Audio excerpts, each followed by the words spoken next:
Working on a farm up at the crack of dawn. Jump out of bed, get your overalls on. Grab a slice of toast and whistle for the dog.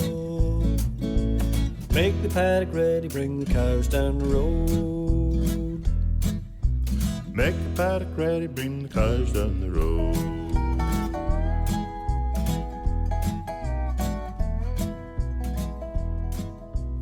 Here comes Beauty, number 8.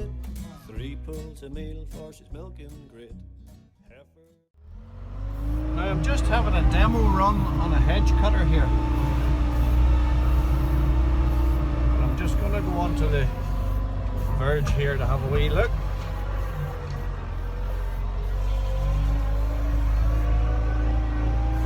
And see what we're like.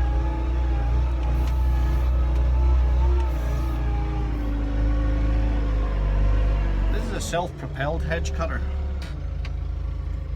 And I'll just have a wee look at it here.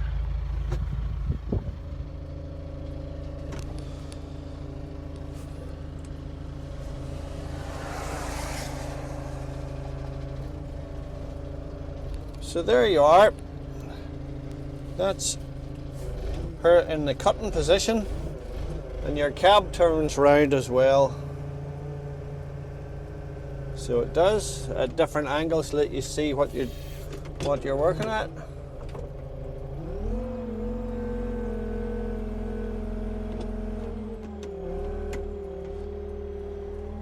There's that many buttons in this. I'm just a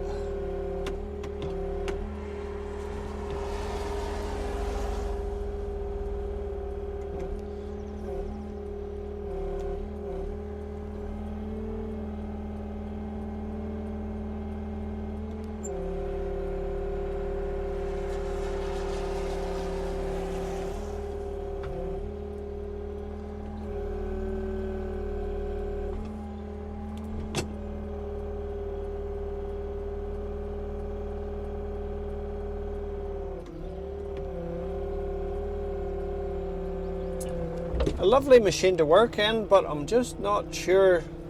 She's a wee bit on the heavy side, and but for visibility, turning your cab right round, you can be looking out there at what you're going to cut.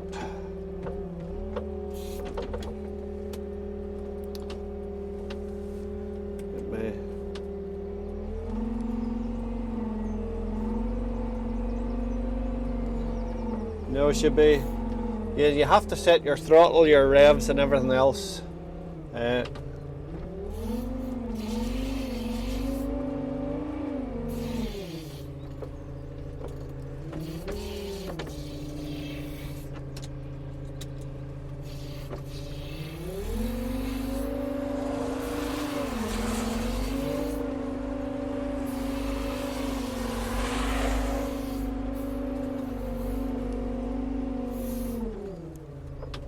And it's just 4-wheel steer, crab steer as well. So, and you can tilt your cab obviously.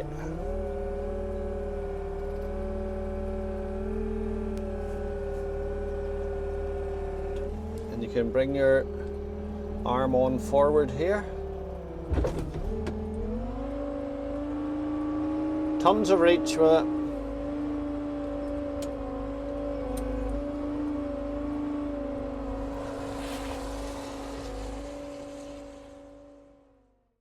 This was a wee bumblebee which were rescued out of the water barrel last night, and this is a day later.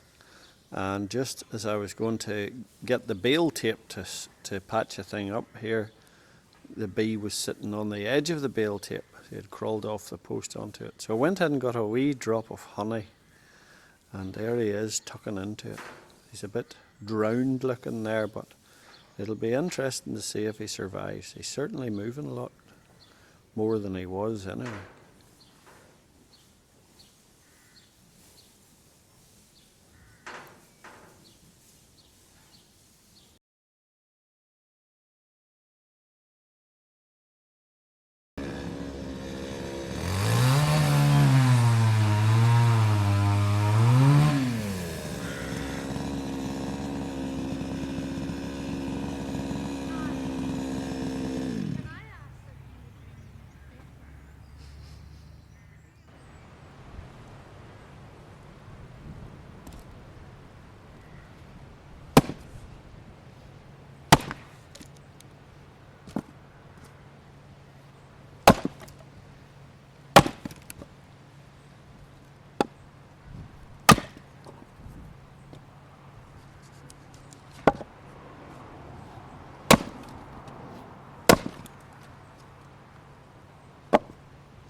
Now this is lovely work here, splitting this timber, and it's splitting so nicely.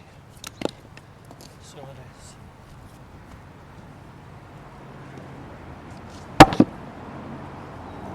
Where do you see this here?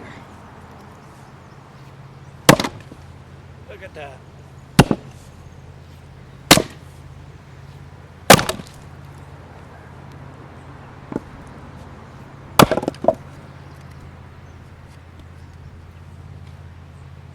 Look at the lovely grain on that timber. Oh, nice.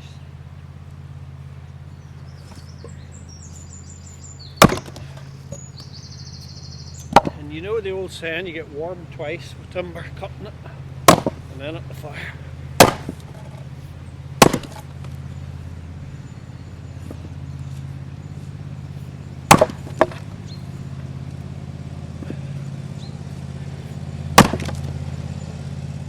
Now, I was just up in Newtonards, the nearest big town, what we'd call big town anyway if you're a farmer, and it's up doing a message. So the tide's well out today, and I'm on the beach on my way home, and I thought I'll run out here and take a little bit of a shot for anybody who's not local. The Ards Peninsula, northeastern side of Northern Ireland, the peninsula goes out and runs down about 18 miles or so. And at the top of the peninsula up behind me, you'll see the town of Newtonards. And then Cumber is over at the far side. But the tide is full out. Well, it's well out, it's not full out maybe. And this Strangford Lough empties of water for a mile or so down when the tide's out. And then when it comes in, you don't want to be caught here because you sort of, they say you have to run to keep ahead of it. So, but anyway, that's us on the way home from Newtonards on the Strangford Lough. Now, as I look down towards Portaferry, which is at the bottom of the peninsula, you can see a red van somewhere down there. Yeah, just see it on the left of the picture. But a wee bit further towards me, there used to be, in the olden days when people wanted to take a shortcut across the Strangford Lough, there was a marker, I think it was a big pillar, I've heard someone say, where that white van's coming up there, somewhere around there. And whenever the tide was out, you could walk across, and there was another big pillar on the other side, a marker, which if you knew where you were going, you could get a shortcut, save you going into Ards, down the other side, down to Cumber, so you could save a few miles.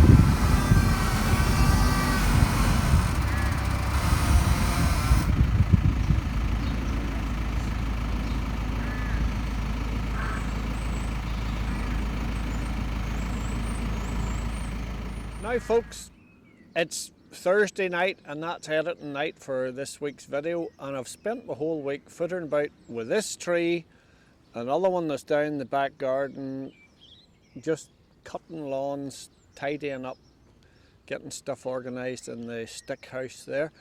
So I couldn't get my hands on Christopher, I never got a peep back from him, so we're going to have to wait for another week or whatever till he comes to chat about how old this tree is here. Now I need to take another foot back on it because there was a branch out on it there. But anyway, stick your guess in what age you think this tree was. There's the bit where it broke off, and that's the height of the tree there. It's about 50 feet. It's just a bit taller than the house, so it's about 50 feet tall. I have 2 or 3 exciting stories I'm working on, but I'm trying to. If you're doing a simple story and I'm just doing it myself, it's a lot quicker. But when I'm trying to involve other people, they're doing something else and they're not available and whatever. So it just goes from week to week. But I'm doing a very interesting story on the mass rocks. I've done part 1, if you look that up, mass rocks of the Ards Peninsula. Part 1, and I'm working on part 2 here now, and if you're local at all and know the layout of the land, it's very interesting, this next one. So that's in the pipeline, and tomorrow I think I'm going down to do an interview with folk about Cavernalan ploughs.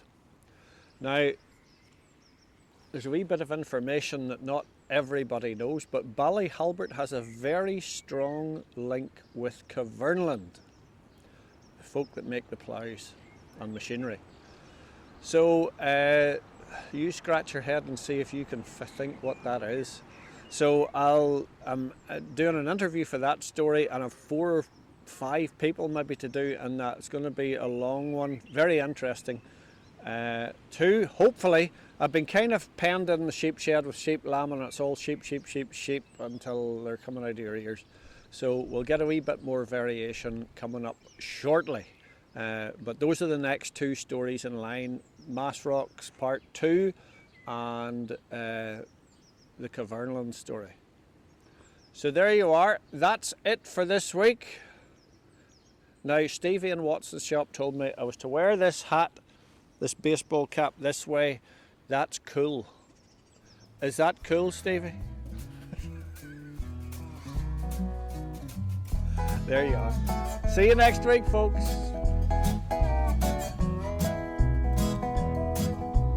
Working on a farm up at the crack of dawn. Jump out of bed and get your overalls on. Get your overalls